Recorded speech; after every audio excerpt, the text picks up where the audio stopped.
ការបង្រៀនផ្លេចអប់រំជាគ្រោះដ៏ធំដល់អ្នកសិក្សាមនុស្សយើងម្នាក់ត្រូវមានពីរនេះគឺទី1គឺការសិក្សាមានន័យថាការរៀនលើមុខវិជ្ជាផ្សេងនៅលើโลกនេះទាំងផ្លូវលោកទាំងផ្លូវធម៌តែបែបអាណាចក្រនិងពុទ្ធចក្ររៀនអានោះគេហៅថាមុខវិជ្ជាដែលយើងត្រូវរៀនគឺការសិក្សានេះឯងទី2គឺការអប់រំគឺអប់រំអី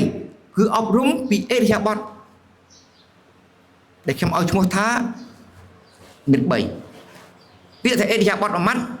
ខ្ញុំឲ្យឈ្មោះ3ទី1គឺអប់រំអេរិយាបថនៅក្នុងកញ្ចប់អេរិយាបថមួយខ្ញុំមាន3ទី1ខ្ញុំឲ្យឈ្មោះថាការអប់រំបែបសុជីវធម៌